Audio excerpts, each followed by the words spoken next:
Hey everyone, welcome back to Corporate Decoder, the place where we decode the financial secrets of big corporations. And today we're diving deep into the Franklin, California Tax-Free Trust's latest report. A close look at where your money is going and how it's performing. So buckle up, this could get interesting. This government filing tells us all about the Franklin, California Intermediate Term Tax-Free Income Fund. Think of it as a report card for this investment fund, showing how it did over the year ending June 30, 2020, 2020. So it's all about transparency so we can see how the money entrusted to them is being managed. Let's start with the costs. For a hypothetical $10,000 investment in Class A shares, the cost was $75, which is about 0.74% of the investment. This small percentage might not sound like much, but when you're dealing with millions or billions of dollars, these costs add up. This figure reflects that some fees were waived or reimbursed, which is good news, as it means even more of your money stayed invested for you. Now let's talk performance. For the year ending June 30, 2025, the Class A shares returned 1.39%. The fund compares itself to the Bloomberg Municipal MFCA Intermediate Index, which performed better, returning 3.40% over the same period. This means, relative to its benchmark, the fund slightly underperformed. What helped the fund's performance? Apparently, they were underweight on bonds with 10 years to maturity, which was a good move. They also overweight bonds with just 2 years to maturity, and their security selection within BBB-rated bonds was also a positive. On the flip side, what hurt the performance? Their security selection in AA-rated bonds wasn't as strong. They also held too many bonds with 20 to 30 years to maturity and too many bonds with no external credit rating. These were the areas that dragged performance down. Looking at longer-term returns for Class A shares, the 1-year return was 1.39%, the 5-year return was 0.26%, and the 10-year return was 1.51%. These numbers are okay, but not exactly stellar, especially when you compare them to the benchmark index, which performed better over the 10-year period, returning 1.95%. This fund manages a significant amount of money. As of June 30, 2025, the total net assets were a massive $1,299,143,665. That's over $1.2 billion. You can see how the different share classes contribute to this total, with advisor class being the largest at $534,873. That's over $1.2 billion. You can see how the different share classes contribute to this total, with advisor class being the largest at $544,873.06. TIFTY 44 days $834,804. $883.6054. With over $1 billion under management, the management fees are substantial. The total management fee paid was $5,306. This is the cost of having professionals manage this large pool of money. It's important to remember that this fee is crucial for the fund's operations, but it directly impacts the returns investors receive. The portfolio turnover rate was 22.85%. This tells us how often the fund buys and sells its holdings. A turnover rate of around 23% suggests a moderately active approach to managing the portfolio, buying and selling some assets throughout the year, perhaps to rebalance or take advantage of market opportunities. Now, let's look at what the fund actually invests in. A significant portion, 97% of the fund's investments, are in municipal bonds.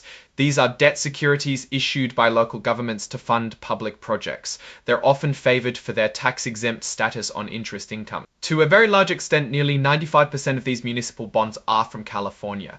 This means the fund's performance is heavily tied to the economic health and policies of California. It's essential to understand that concentrating investments in one state can amplify both the potential rewards and the risks.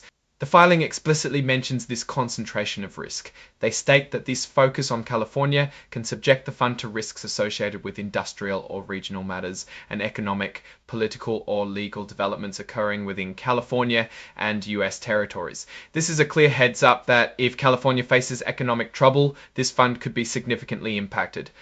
Let's drill down into the financial statements. The statement of assets and liabilities for June 30, 2025 shows the fund's financial muscle. Total assets were over $1.3 billion with investments in securities valued at $1,000 Lu Iriti Alazand $240,556. This is the core of the fund's value. Looking at the statement of operations, net investment income for the year was $42,645 is the profit earned from the fund's investments before accounting for all expenses. However, when we look at the net realized and unrealized gain loss, we see a figure of tax in $21,814,313. This means that while the fund generated income, the value of its investments decreased overall during the year. This is a critical point as it shows the fund lost money on paper due to market value changes, even though it earned income from its holdings. This leads to a net decrease in net assets resulting from operations of $20,832,932.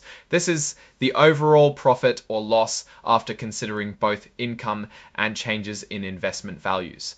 It's positive but significantly lower than the 44,848 manant changes in investment values. It's positive but significantly lower than the 44,848 $444 9 botherity offrey Haydn $48.48 and 40 retail me lower than the 44,848 in 4014 period. Interestingly, the fund saw substantial capital share transactions. Withdrawing shares representing investors taking money out totaled $52,415, $515, and $415, and $415 and fall combined with the decrease in net assets from operations.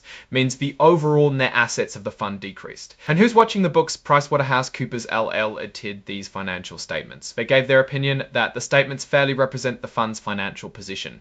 This is a standard but important part of ensuring confidence in the reported numbers. Let's look at share transactions more closely. For Class A shares, there was a net increase of 2,558,071 shares, bringing in 7,962. This shows that Class A shares are attracting new money. However, for Class A1 shares, there was a net decrease of 5,626 invest in 448 shares, resulting in a significant outflow of 62,248 shares, resulting in a significant outflow of 62,262.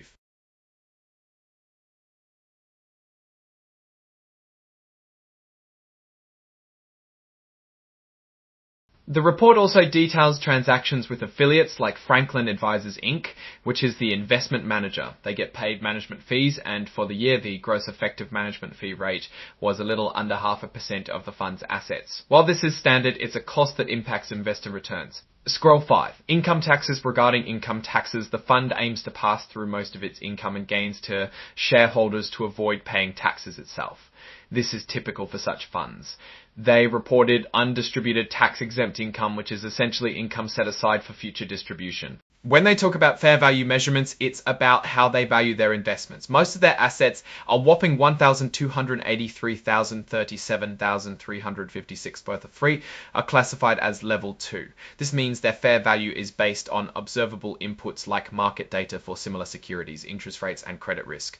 Only a small portion, $203,200, is level 3, meaning its value is based on less observable, more subjective inputs. This indicates a strong reliance on market data for valuation. So what's the big story here? The Franklin California Intermediate Term Tax-Free Income Fund is a large fund primarily investing in California municipal bonds. While it generated income, the overall value of its investments declined this year, leading to a lower net increase in assets compared to last year. Performance against its benchmark was also a bit soft. A key point is the significant outflow from Class A1 shares, suggesting a loss of investor confidence in that particular share class, or perhaps a strategic shift by larger investors at the fund's heavy concentration. In California, bonds is a double-edged sword, offering potential benefits if California's economy thrives, but also a key point is the significant outflow from Class A1 shares, suggesting a loss of investor confidence in that particular share class, or perhaps a strategic shift by larger investors to consider overall it's a fund navigating a challenging market, and the shift in investor sentiment for certain share classes warrants attention. What's your take on these numbers and what they signal for the company's future? Drop your thoughts in the comments. If this analysis was valuable, hitting that like button really helps, and subscribe for more deep dives. Don't forget to check out the Discord in the description. Thanks for watching. See you next time.